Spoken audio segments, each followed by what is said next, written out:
Perintah Kaisar Naga. Bab 411 sampai dengan 420. Audiobook Novel Silat. Episode 42. Apakah Tuan Chen tidak tahu? Ryu tampak bingung. Dev menggelengkan kepalanya sambil tersenyum. Saya bukan dari dunia seni bela diri Anda, jadi saya tidak begitu jelas. Ryu ingat adegan ketika Dev bertarung dengan Tuan Buhwo, dan dia juga mengerti bahwa sepertinya Dev adalah seorang penyihir, bukan seorang pejuang. Melihat adegan ini, Ryu hanya bisa menjelaskan, dunia seni bela diri kita sangat ketat. Sebelum kita mengembangkan kekuatan batin kita tidak bisa disebut seorang seniman bela diri. Hanya setelah kita melatih kekuatan batin kita dapat menjadi seorang ahli bela diri sejati. Artis. Dan kekuatan batin dibagi menjadi kekuatan batin kecil, kekuatan batin, master kekuatan batin dan master kekuatan batin, dan ini dibagi lagi, setiap tingkat ranah dibagi menjadi 9 kelas. Inilah sebabnya saya, Chi Feng, Kelvin Sun dan Danny Jiang keduanya adalah penguasa kekuatan internal. Tetapi alasan kekuatan mereka yang berbeda adalah bahwa saya hanya penguasa kekuatan internal peringkat kedua, dan Chi Feng dan Danny Jiang diperkirakan telah mencapai peringkat keempat. Di atas master kekuatan internal, ada juga master seni bela diri, dan bahkan master seni bela diri, tetapi saya hanya pernah mendengar tentang ini, dan saya belum pernah melihat master seperti itu. Mendengarkan penjelasan Ryu, Dev dapat dianggap memiliki pemahaman umum tentang dunia seni bela diri. Ternyata dunia seni bela diri sama dengan dunia kultivasi abadi Dev. Dunia seni bela diri, ranah apa yang bisa Anda capai? Tepat ketika Dev berpikir, Ryu terus berkata, jadi saya mengirim putra kedua saya ke garis bajikuan untuk belajar sejak usia dini, dan saya berharap dia dapat melampaui saya dalam kekuatan di masa depan. Tepat ketika Ryu selesai berbicara, dia melihat seorang pria muda masuk dan berkata sambil berjalan. Ayah, saya sedang sibuk berlatih sekarang, kali ini saya harus membantu kita mendapatkan hasil yang baik di bajikuan pada pertemuan seni bela diri. Ketika pemuda itu masuk, Dev sekilas terkejut. Dia menemukan bahwa orang ini terlihat persis sama dengan Donnie Wu. Jika Donnie Wu tidak duduk di sana, Dev pasti akan mengakui kesalahannya. Tuan Chen, ini putra kedua saya Xavier Wu, mereka kembar. Ryu mengikuti perkenalan Dev. Dev tersenyum sedikit, mengangguk, dan menyapa Xavier Wu. Namun, nama keluarga ini telah memberi Dev banyak wawasan, Donnie Wu, Xavier Wu, Ryu, nama keluarga ini benar-benar sewenang-wenang. Xavier Wu tertegun sejenak, melirik Dev, dan menemukan bahwa Dev hanya seumuran dengan dirinya, dan ayahnya benar-benar memanggilnya Tuan, dengan sikap yang sangat hormat, yang membuat Xavier Wu mengerutkan kening dan berkata, Ayah, Anda mengatakan bahwa keluarga itu ada di sini. Yang mulia, bukan? Kamu bajingan, apa yang kamu bicarakan?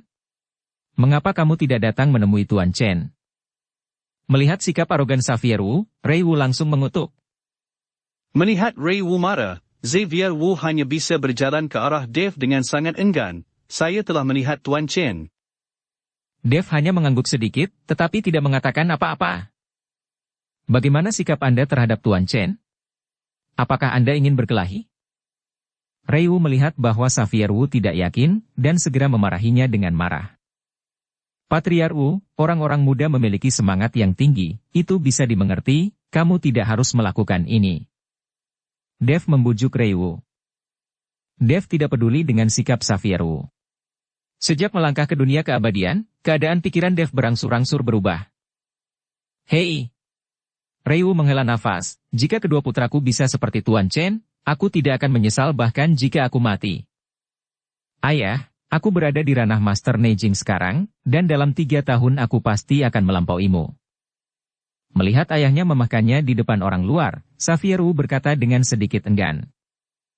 Tuan Neijin bukan apa-apa, duduk saja di sampingku dan biarkan Tuan Chen memberimu beberapa petunjuk. Ryu tahu kemampuan Dev, Master Neijin jenis Danny Jiang ditampar sampai mati, dan Master Neijin berani berteriak di depan Dev. Xavier Wu sangat tidak yakin, tetapi dia tidak berbicara, tetapi setelah menemukan tempat untuk duduk, dia mulai makan. Patriar Wu, apa pertemuan seni bela diri yang Lingzi katakan barusan? Dev bertanya dengan rasa ingin tahu. Tuan Chen, pertemuan seni bela diri adalah konferensi yang diadakan oleh keluarga dan sekte seni bela diri di seluruh provinsi Jiangnan dan Jiangbei. Terutama bagi generasi muda seniman bela diri untuk berkomunikasi dan belajar bersama. Namun, untuk meningkatkan antusiasme generasi muda, setiap kali pertemuan seni bela diri akan menghadiahi pemenang dengan beberapa ramuan obat dan bahan obat yang berharga. Pertemuan seni bela diri semacam itu diadakan setahun sekali dan diselenggarakan oleh Paviliun Raja Obat, dan hadiahnya juga dikeluarkan oleh Paviliun Raja Obat. Sebenarnya, akan ada banyak harta di pertemuan seni bela diri ini. Penjualan pil obat juga merupakan strategi pemasaran Paviliun Raja Obat, dan digunakan untuk menjual pil obat. Namun, setelah bertahun-tahun, memang ada banyak orang berpartisipasi, dan seringkali ada beberapa yang langka. Obat-obatan dan harta karun muncul. Ryu mengikuti Dev untuk menjelaskan secara detail. Oh, ada pesta seperti itu? Dev tiba-tiba menjadi tertarik, kalau begitu saya tidak tahu apakah saya bisa berpartisipasi? Tentu saja bisa, semua seniman bela diri dari provinsi Jiangnan dan Jiangbei dapat berpartisipasi, tetapi terbatas pada generasi muda, dan usianya tidak boleh lebih dari 35 tahun. Seperti kami orang tua, kami hanya bisa menonton dari samping. Ryu melanjutkan dengan senyum masam, hanya saja jika Tuan Chen pergi untuk berpartisipasi, saya khawatir Anda akan menjadi pemenang, dan yang lain tidak harus bertarung. Hobo, Tuan Wu telah memenangkan hadiahnya. Dev tertawa. Xavier Wu, yang sedang makan di samping, mau tak mau memutar matanya setelah mendengar ini, jelas tidak yakin. Lalu kapan pesta seni bela diri ini akan diadakan? Dev bertanya pada Ryu. Itu, Ryu berpikir sejenak, seolah-olah dia lupa jam berapa sekarang, jadi dia bertanya kepada Xavier Wu. Xavier Wu, berapa hari pertemuan seni bela diri akan diadakan? 1 minggu. Xavier Wu berkata tanpa melihat ke atas. Anak ini, Ryu memelototi Xavier Wu, dan kemudian tersenyum meminta maaf pada Dev. Setelah makan, atas undangan ramah Ryu, Dev harus memberikan instruksi kepada Xavier Wu atau 2 anaknya. Dev juga tidak berdaya, jadi dia hanya bisa mengikuti Ryu ke bidang seni bela diri keluarga Wu. Faktanya, Dev sudah lama menduga bahwa Wu Liu sangat menghormatinya dan ramah, dan dia pasti memintanya. Ketika mereka tiba di lapangan seni bela diri, Wu Liu berkata kepada Xavier Wu. Xavier Wu, Anda dapat melakukan 1 set pukulan dan meminta Tuan Chen untuk memberikan beberapa petunjuk. Xavier Wu sangat enggan, tapi dia hanya bisa memasang postur tanpa daya. Saya melihat kaki Xavier Wu sedikit terpisah, berdiri di atas kuda, dan kemudian menginjak kakinya tiba-tiba, semua orang hanya merasakan sedikit getaran di tanah, dan setelah Xavier Wu mengangkat kakinya, jejak kaki yang dalam muncul di tanah yang keras. Tuan muda kedua benar-benar mencapai kekuatan Tuan Neijing, itu benar-benar tidak mudah. Kibo berkata dengan terkejut setelah melihatnya. Para pelayan keluarga Wu di sekitarnya juga memujinya, yang membuat wajah Xavier Wu penuh dengan kebanggaan. Set bajikuan Xavier Wu bermain dengan harimau, dan angin kencang bersiul terus-menerus. Bahkan jika Anda dipisahkan oleh beberapa meter, Anda dapat merasakan kekuatan angin kencang, dan ada jejak kaki yang dalam di bawah kaki Xavier Wu. Tuan Chen, saya ingin Anda memberikan beberapa petunjuk kepada anjing itu. Setelah Xavier Wu menyelesaikan 1 set bajikuan, Ray Wu dengan hormat berkata kepada Dev.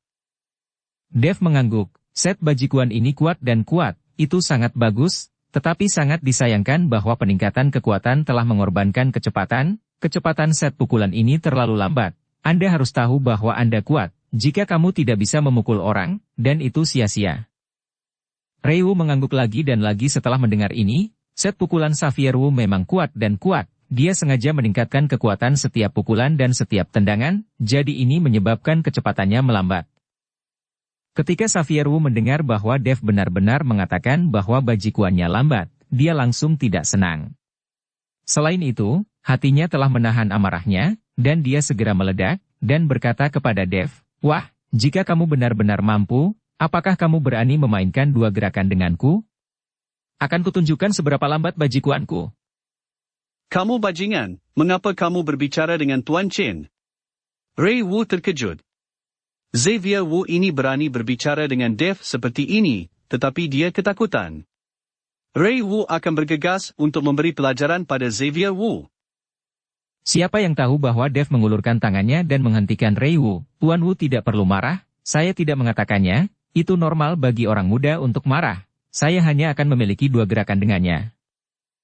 Ketika Ray Wu mendengarnya, dia buru-buru berkata dengan nada memohon. Saya juga meminta Tuan Chen untuk berbelas kasih. Jangan khawatir, aku tidak akan menyakitinya, kata Dev ringan. Dengan kata-kata ini, Ray Wu merasa lega, dan kebetulan Dev dapat mengendalikan penampilan arogan Xavier Wu. Anda harus tahu bahwa ada hari di luar langit, dan ada orang di luar orang. Ray Wu terkadang bertanya-tanya apakah kedua anak ini adalah miliknya. Masing-masing dari mereka sangat arogan, benar-benar berlawanan dengan kepribadiannya sendiri. Ayah, kamu harus memohon padaku untuk berbelas kasih. Jika aku menyakiti VIP-mu untuk sementara waktu, jangan salahkan aku. Xavier Wu berkata dengan jijik. Ray Wu tidak masuk akal baginya, karena dia tahu bahwa Xavier Wu akan jujur setelah beberapa saat. Dev melompat ringan, datang ke Xavier Wu, dan berkata dengan ringan, kamu memukulku. Aku hanya menghindar, tidak pernah melawan, beritahu kamu apakah bajikuanmu lambat. Dev berkata, letakkan tangannya di belakang, dan berdiri dengan tenang. Xavier Wu tertegun sejenak, dan kemudian berkata dengan marah, wah, kamu terlalu gila, jika kamu terluka, jangan salahkan aku. Tidak. Dev menggelengkan kepalanya. Xavier Wu tiba-tiba menginjak kakinya. Kali ini, tanah seharusnya diinjak oleh kaki ini, dan retakan muncul. Retakan menyebar kemana-mana, dan retak sepanjang beberapa meter. Segera setelah Xavier Wu mengembuskan napas, urat biru di wajahnya menegang, dan seluruh orang mengeluarkan napas yang menakutkan, seperti seekor cheetah, menatap mangsa di depannya. Tiba-tiba, Xavier Wu menghancurkan Dev dengan pukulan itu kuat, dan suara langit yang pecah tiba-tiba terdengar. Menghadapi pukulan ini, Dev masih berdiri dengan tenang, dengan tangan di belakang punggungnya, seolah-olah dia tidak peduli sama sekali. Tapi tepat sebelum tinju Xavier Wu mencapai Dev, kepala Dev dengan ringan menoleh ke satu sisi, dengan mudah menghindari pukulan Xavier Wu. Xavier Wu tertegun sejenak, lalu menjadi marah, dan meninju Dev lagi. Kali ini, dia tidak menyerang kepala Dev, tetapi menuju ke perut Dev. Saya melihat perut Dev ditarik, satu ke samping menghindari pukulan, dan kemudian tubuhnya terbalik, tepat di belakang Xavier Wu. Apa? Tanpa memukul 2 pukulan berturut-turut, Xavier Wu benar-benar marah, mengaum di mulutnya, tinjunya seperti bintang jatuh, diselimuti ke arah Dev. Kali ini, dia benar-benar menggunakan kedua tinjunya, tetapi sayangnya, tidak peduli seberapa cepat tinjunya, bahkan sudut pakaian Dev tidak dapat disentuh. Hanya dalam beberapa menit, Xavier Wu telah meninju lebih dari 100 pukulan, tetapi tidak ada satu pukulan pun yang mengenai. Xavier Wu berhenti, terengah-engah, dahinya dipenuhi keringat dingin, dan energinya hampir habis. Pada saat ini, Dev masih memiliki tangannya di punggungnya, dan dia tidak bisa melihat jejak kelelahan. Dia tersenyum sedikit. Apakah kamu percaya tinjumu terlalu lambat sekarang? Kamu hanya mengandalkan fleksibilitasmu. Apakah kamu berani meninjuku? Dengan fisikmu, aku bisa mematahkan semua tulangmu dengan satu pukulan. Xavier Wu masih belum yakin. Dev tersenyum, sekarang kamu kelelahan, bagaimana kamu bisa melawanku? Setelah berbicara, Dev mengangkat kakinya dan menginjak tanah dengan ringan. Dalam sekejap, seluruh tanah bergetar, seolah-olah membujuk gempa bumi, tubuh Xavier Wu tidak bisa berdiri, dan jatuh langsung ke tanah. Dan lihat kaki Dev, retakan dalam satu demi satu menyebar lebih dari 10 meter, dan betis Dev jatuh ke tanah. Mengangkat kakinya, Dev berjalan kembali ke Ray Wu dengan ringan. Tapi Xavier Wu tercengang ketika dia jatuh ke tanah. Melihat lubang sedalam setengah meter di depannya, jakun Xavier Wu berguling, dan akhirnya menyadari bahwa kekuatan Dev sama sekali tidak sebanding dengannya. Kekuatan internal berada di atas peringkat ke-8, tidak heran ayahnya sangat sopan padanya. Memikirkan hal ini, Xavier Wu segera bangkit, berjalan ke Dev dengan wajah hormat, dan berlutut dengan bunyi gedebuk, saya tidak punya mata, saya harap Tuan Chen tidak akan tersinggung. Melihat Xavier Wu berlutut untuk dirinya sendiri, Dev sedikit terkejut, dia mengulurkan tangan dan mengangkat Xavier Wu. Meskipun saudara-saudara dari keluarga Wu sombong, kemampuan mereka untuk mengakui kesalahan mereka dan berbalik benar-benar tidak biasa, dan sepertinya mereka sama sekali tidak seperti Rei Wu. Ikuti kata hatimu dan bentuk pikiranmu sesuka hatimu, sehingga kecepatan dan kekuatanmu bisa dilatih, daripada mengkhawatirkan satu dan lain hal, keuntungannya lebih besar daripada kerugiannya. Dev menepuk pundak Xavier Wu. Kekuatan dari hati, bentuk sesuka hati? Kekuatan dari hati, bentuk sesuka hati? Xavier Wu bergumam pada dirinya sendiri, matanya tiba-tiba menyala, dan wajahnya penuh kegembiraan. Terima kasih, Tuan Chen karena telah menunjukkan, saya tahu. Setelah Xavier Wu selesai berbicara, dia langsung berlari ke bidang seni bela diri dan mulai berlatih, dan dia terus bergumam, kekuatan dari hati, bentuk sesuai keinginan. Rei Wu memandang Xavier Wu dengan puas, dan kemudian berkata kepada Dev dengan penuh rasa terima kasih. Terima kasih banyak, Tuan Chen. Jika Tuan Chen berguna untuk tempat keluarga Wu saya akan melalui api dan air, dan saya akan melakukan apa saja. Hanya sedikit usaha, Wu Patriark tidak perlu sopan. Dev tersenyum tipis. Pada saat ini, Doni Wu datang, dan kemudian dengan hormat berkata kepada Dev, Tuan Chen, batu aslinya ada di sini. Saya tidak mengenal Anda. Oke, aku akan melihatnya bersamamu. Dev mengangguk. Doni Wu mengemudi dan membawa Dev untuk meninggalkan keluarga Wu langsung ke sebuah gudang di pinggiran kota. Disinilah Doni Wu menyimpan batu-batu kasar. Lagi pula, toko-toko di pasar terlalu kecil untuk menampung batu-batu kasar ini. Setelah Dev dan yang lainnya tiba, sebuah mobil hitam kecil segera melaju, dan seorang lelaki tua berambut putih dengan kacamata baca dan tongkat di tangannya keluar dari mobil. Melihat ini, Doni Wu bergegas menemuinya, Pei tua, hati-hati dengan langkahmu. Melihat penampilan Doni Wu, dia sangat menghormati lelaki tua itu, dan dengan hati-hati membantu lelaki tua itu. Doni Wu, itu untuk melihat wajah ayahmu. Kalau tidak, aku tidak akan pernah lari di usiaku. Aku membantumu. Kali ini, aku harus pensiun. Pei tua itu berkata dengan ekspresi tidak senang. Pei tua, jika kamu pensiun, akan menjadi kerugian besar bagi kami untuk berjudi di dunia batu. Doni Wu dengan cepat memujinya. Tua, kesehatanku sekarat. Pei Lau melambaikan tangannya, tapi kudengar kali ini jumlahnya sangat besar. Bahkan jika kamu melihat wajah ayahmu, biayanya tidak boleh terlalu kecil, setidaknya jumlah ini. Pei tua itu mengulurkan jari dan menunjuk ke arah Doni Wu. 1 juta tidak banyak, Pei Lau sepadan dengan harga ini. Doni Wu berkata dengan tergesa-gesa. 1 juta untuk apa? Wajah Pei Lau menjadi dingin, ini 10 juta. 10 juta. Mata Doni Wu melebar karena terkejut. Kenapa, menurutmu itu terlalu banyak? Aku tahu kali ini kamu datang ke Hengshan Stone.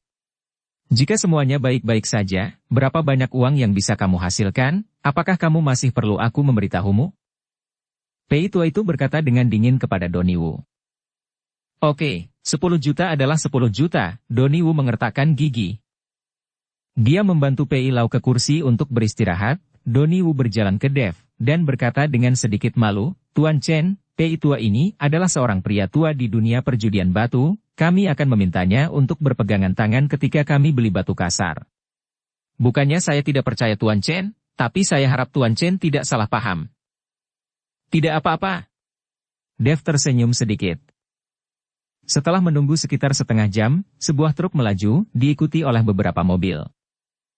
Setelah mobil berhenti, seorang pria parubaya turun dari mobil pertama. Pria parubaya itu mengenakan cincin berlian di tangannya, rantai emas dengan ibu jari tebal di lehernya, dan cerutu di tangannya.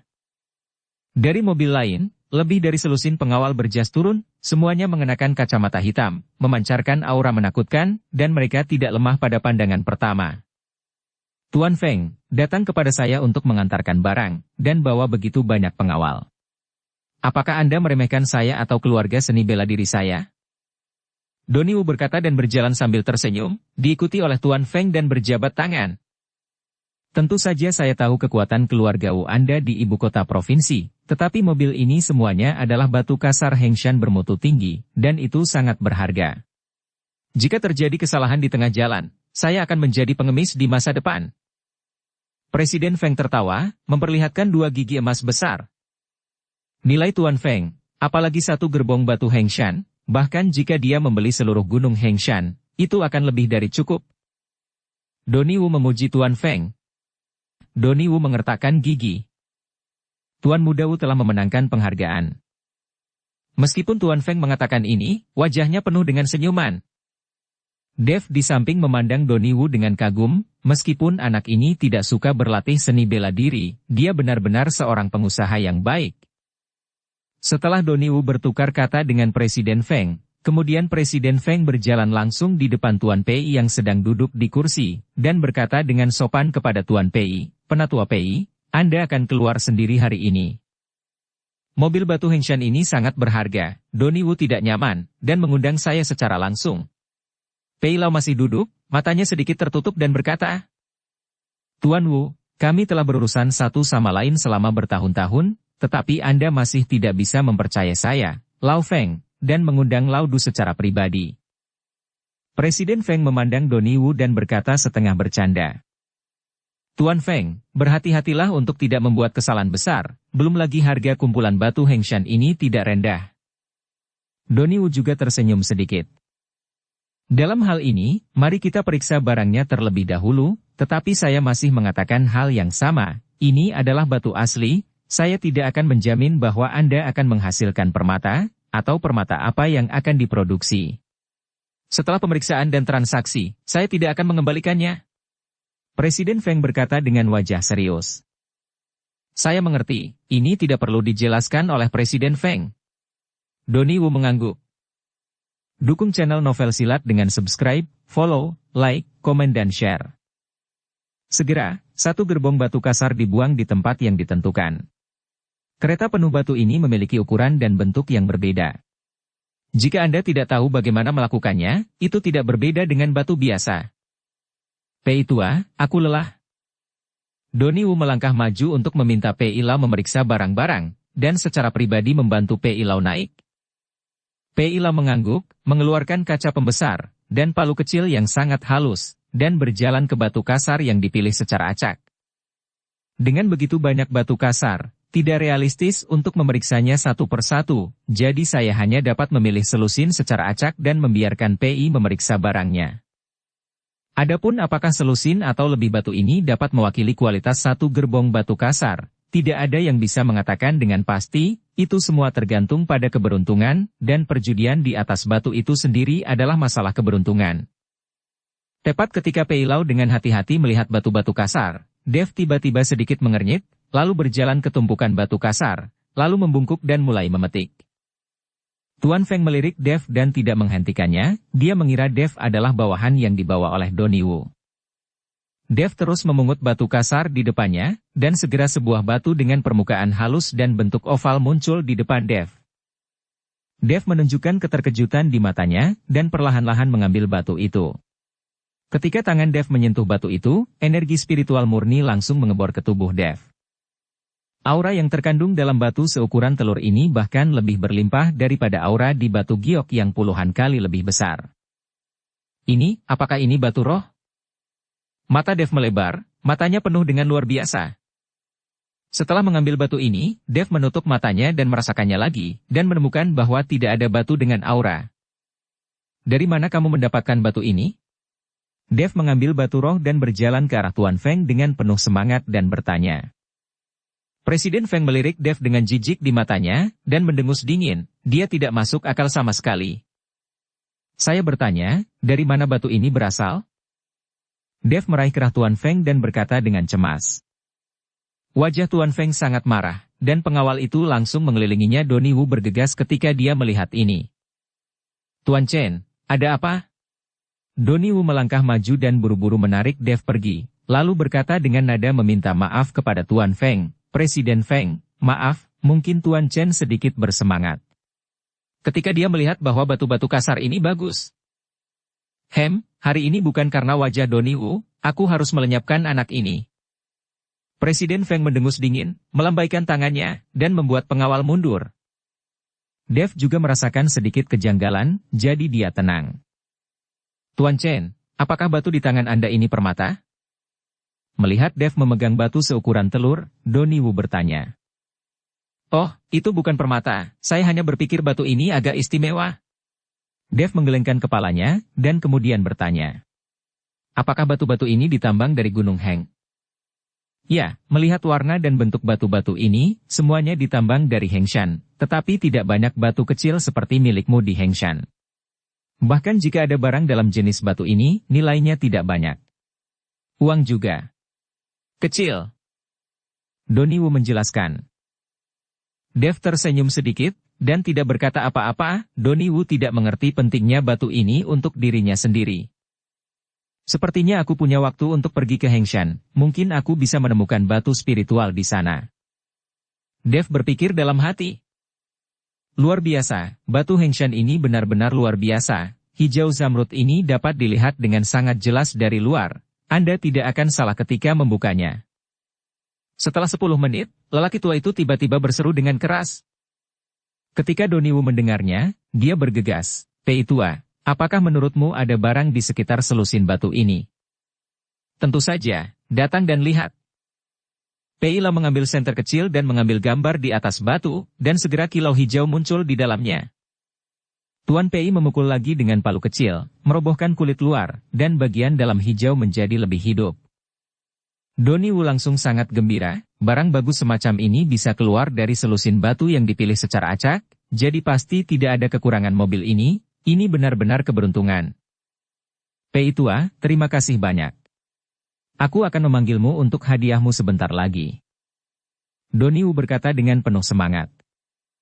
Pei Lau mengangguk, duduk kembali di kursi, dan mulai beristirahat lagi. Sangat mudah untuk mendapatkan 10 juta. Tuan Wu, saya mengatakan bahwa kumpulan barang ini memiliki kualitas terbaik.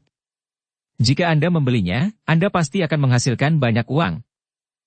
Presiden Feng berkata kepada Donnie Wu. Donnie Wu tersenyum dan berkata, Presiden Feng, beritahu saya harganya, berapa harga mobil batu kasar ini? Aturan lama, batu Hengshan 2 kali lebih mahal dari batu asli lainnya, jadi mobil ini 300 juta yuan. Jika Anda tidak menegosiasikan harganya, Anda dapat mengembalikan beberapa sayuran kekaisaran. Selain itu, tingkat pengiriman Hengshan batu itu sangat tinggi. Presiden Feng mengulurkan 3 jari dan berkata. Donnie ragu-ragu, dan kemudian menatap Dev. Bagaimanapun, Dev sekarang adalah pemegang saham utama, dan Dev memiliki keputusan akhir. Apa pendapat Tuan Chen? Donnie Wu bertanya. Batu-batu ini adalah sampah, belum lagi 300 juta, 30 juta tidak sepadan. Dev berkata dengan ringan. Begitu kata-kata Dev mendarat, Pei tua, yang telah merencanakan untuk mengistirahatkan matanya sedikit tertutup, tiba-tiba membuka matanya. Dan Tuan Feng berkata dengan marah, wah, apa yang kamu bicarakan? Apakah kamu mengerti batu judi? Saya adalah satu mobil penuh batu Hengshan. Kamu bilang itu tidak bernilai 30 juta. Ini lelucon. Donnie Wu, dari mana kamu mendapatkan bocah mau tahu? Di antara selusin batu yang baru saja aku lihat, BGS, hijau kaisar, dan merah darah ayam bisa terlihat samar-samar. Kamu melihatnya sendiri barusan, dan sekarang dia benar-benar mengatakan bahwa satu gerbong batu Hengshan tidak bernilai 30 juta.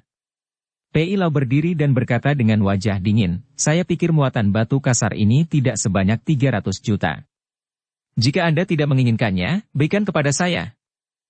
Tuan Pei baru saja mengatakan bahwa batu-batu ini berkualitas tinggi, tetapi sekarang Dev benar-benar mengatakan bahwa itu adalah sampah, yang tidak jelas mengikuti kebalikan Tuan Pei. Bagaimana Tuan Pei tidak marah? Jangan marah, Tuan Pei. Donnie Wu buru-buru membujuk Tuan Pei, dan kemudian menatap Dev dengan wajah bingung. Tuan Chen, mobil batu Hengshan ini sangat bagus, dan harganya 300 juta yuan tidak tinggi, jika tidak. Kamu tidak percaya padaku? Dev memandang Donnie Wu dan bertanya dengan dingin. Tidak, bagaimana mungkin saya tidak percaya Tuan Chen? Donnie Wu melambaikan tangannya lagi dan lagi. Karena kamu percaya padaku, maka jangan mau truk batu ini. Setelah Dev selesai berbicara, dia berjalan ke samping dan duduk, dan mulai bermain dengan batu roh di tangannya. Wajah Donnie Wu penuh dengan rasa malu, tetapi dia akhirnya berjalan mendekati Tuan Feng dan berkata, Presiden Feng, saya benar-benar minta maaf, saya tidak dapat mengambil mobil dari batu kasar ini.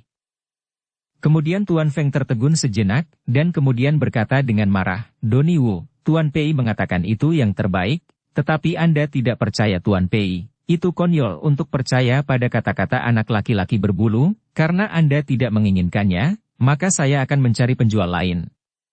Biarkan orang lain menghasilkan banyak uang.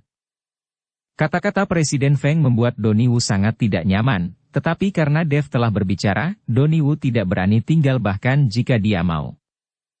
Tuan Feng, saya ingin tumpukan batu kasar ini, dan saya akan menunjukkannya hari ini.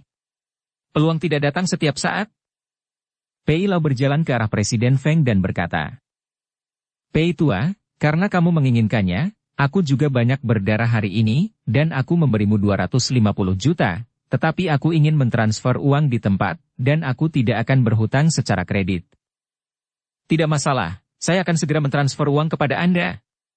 Pei tua sangat gembira, ekspor ini lebih murah 50 juta, dan dia bisa mendapatkan penawaran besar ini. Karena dia tidak punya cukup uang, Pak Pei mulai menelepon untuk meminjam uang, dan kemudian memanggil seseorang untuk mengangkut batu kasar itu. Sekitar 1 jam kemudian, uang Pei Lao dikumpulkan dan ditransfer langsung ke Presiden Feng. Melihat batu-batu kasar itu, Tuan Pei sangat bersemangat. Dia menatap Donnie Wu dengan dingin dan berkata, Hari ini, saya akan menunjukkan kepada Anda anak muda, apa batu Hengshan terbaik, batu yang pernah dilihat orang tua itu, berani katakan sampah. Setelah itu, Pei Lao memerintahkan seseorang untuk memotong sekitar selusin batu yang dilihatnya. Sambil memotong batu kasar, wajah Pei Lao penuh dengan kebanggaan.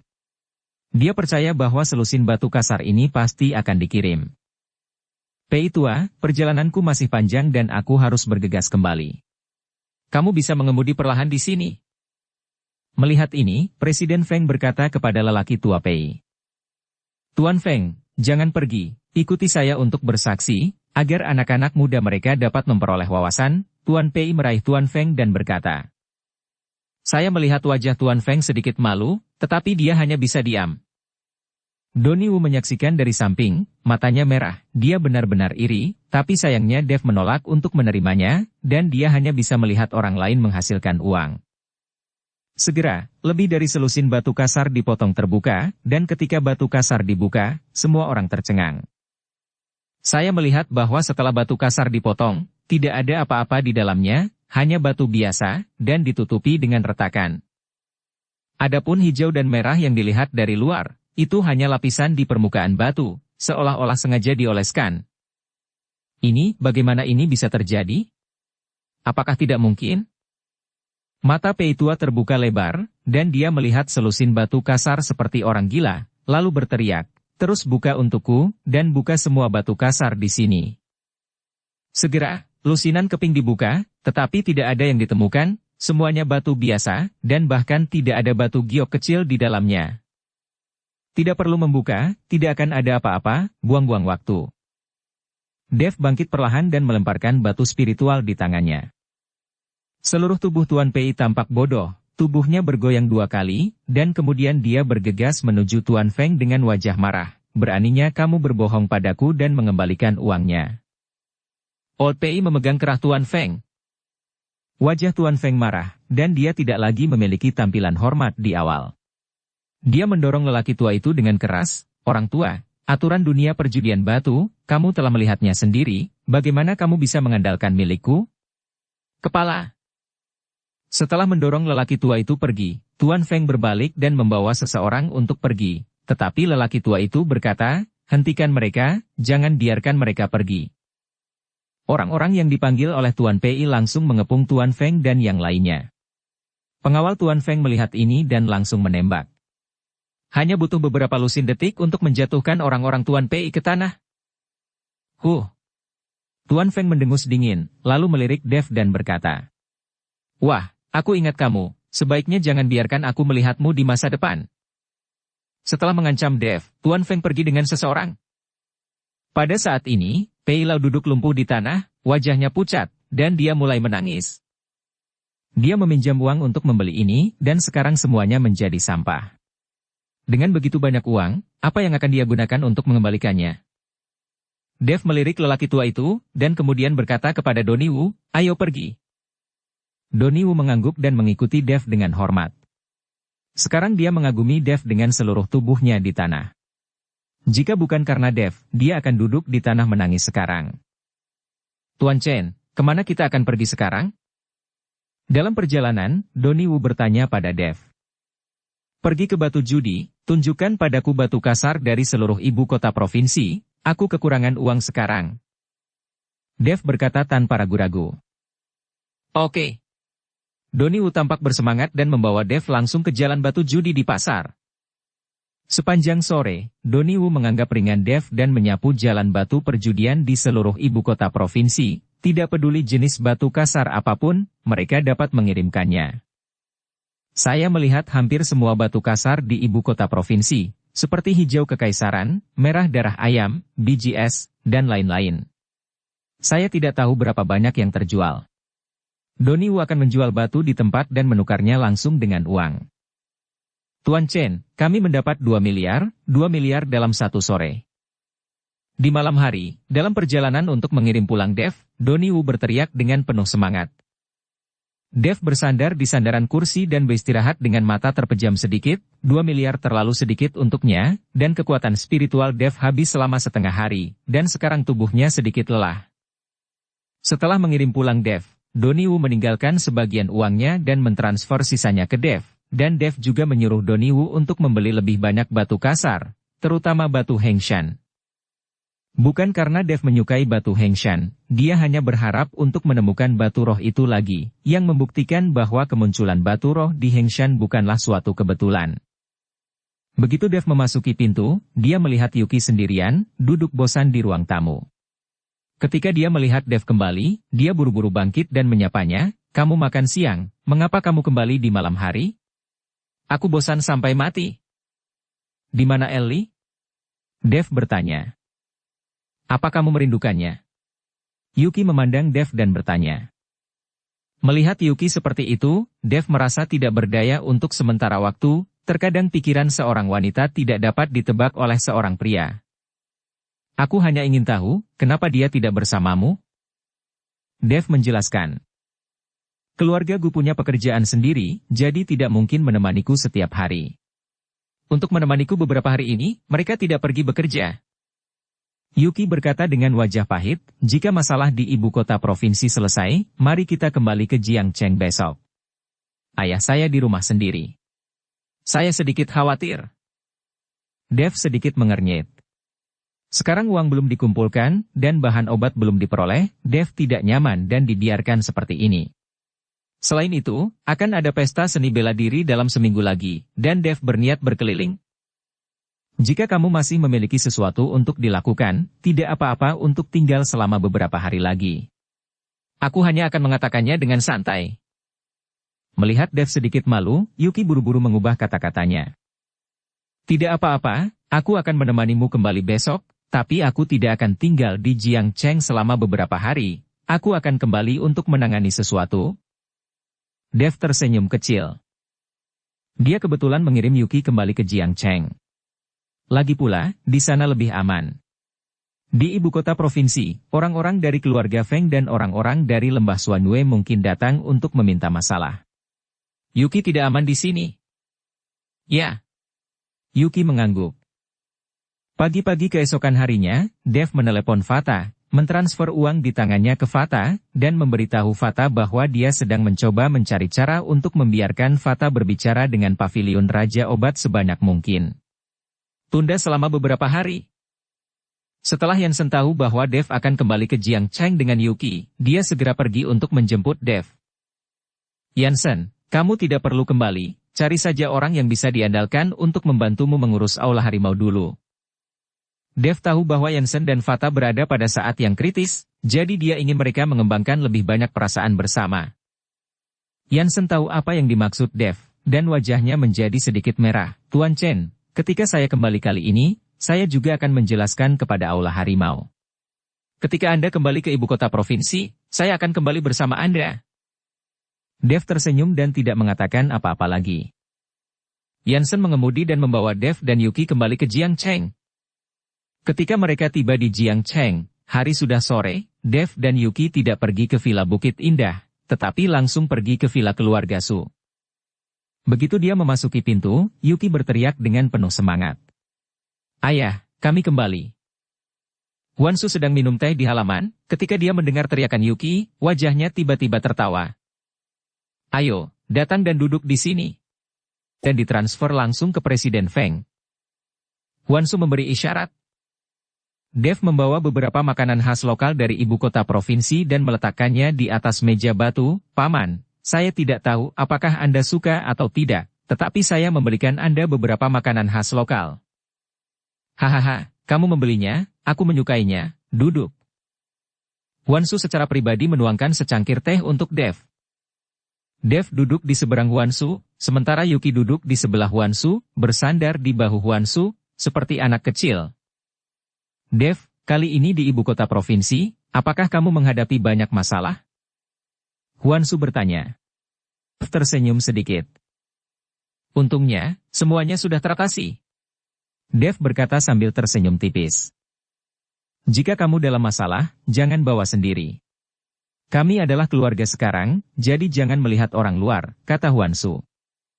"Ya." Dev mengangguk.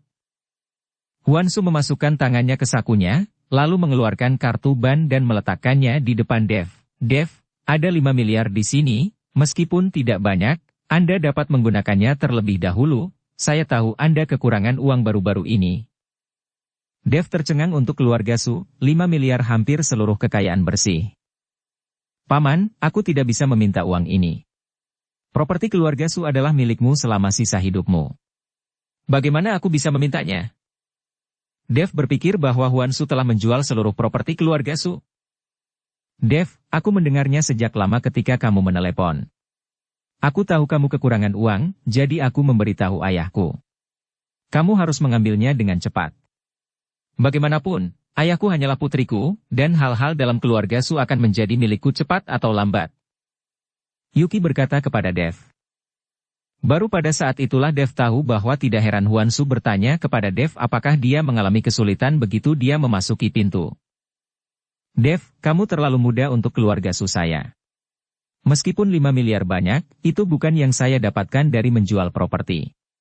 Omong-omong, masih ada banyak uang dari Anda, dan uang untuk menjual pembayaran kecil juga dalam hal ini, dan hubungan antara Anda dan Yuki, Jiang Cheng hampir diketahui semua orang, begitu banyak perusahaan telah bekerja sama dengan keluarga Su saya, yang telah menghasilkan banyak uang bagi kami. Dan semua properti keluarga Xiao. Jika bukan karena Anda, bagaimana saya bisa membelinya dengan harga murah? Jadi Anda pantas mendapatkan uang itu, jadi Anda harus mengambilnya. Jika itu tidak cukup, kami mencoba untuk cari jalan." "Ah!" Hwan Su membujuk Dev. Dev merasa hangat di hatinya, mengangguk, dan menyimpan kartu banknya. Dengan uang ini, dia bisa mengumpulkan cukup uang untuk obat pavilion Raja Obat. Melihat Dev mengumpulkan uang, Hwan Su tersenyum sedikit dan melanjutkan, "Pulang saja, kalian berdua istirahat dulu, ada jamuan makan di Hotel Regal di malam hari. Kuno, dan wali kota Ling tahu bahwa kamu sudah kembali, jadi saya pikir duduk bersama. Ada banyak orang kaya di Jiangcheng, semua menunggu untuk menyanjung Anda." Dev tersenyum tak berdaya.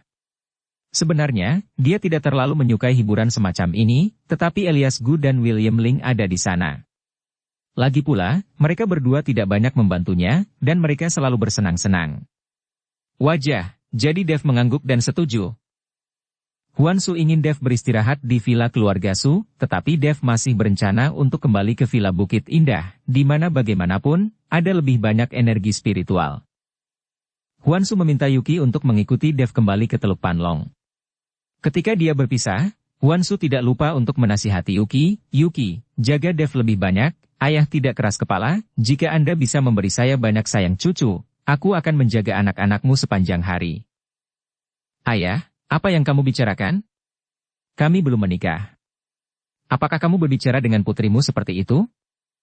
Yuki tersipu, menatap Hwan Su dan berkata, "Sulit untuk mengatakan, kalian akan mendapatkan sertifikatmu besok, ayah akan mengadakan pernikahan untukmu dan menjamin pernikahan paling mewah di Jiangcheng."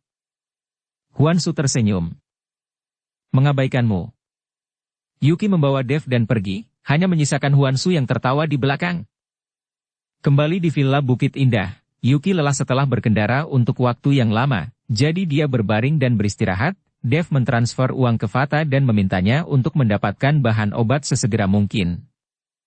Kemudian Dev duduk bersila dan mulai berlatih perlahan. Setelah memasuki tahap pembangunan pondasi, kebutuhan energi spiritual Dev semakin besar. Namun tidak lama setelah Dev memasuki tempat latihan, tiba-tiba telepon berdering. Itu adalah Fata. Segera setelah panggilan terhubung, Fata datang dengan suara cemas. Tuan Istana, sesuatu terjadi. Semua orang kita di Villa Jiang sudah mati. Kapan itu terjadi? Dev mengerutkan kening. Seharusnya terjadi di pagi hari. Itu kelalaian saya.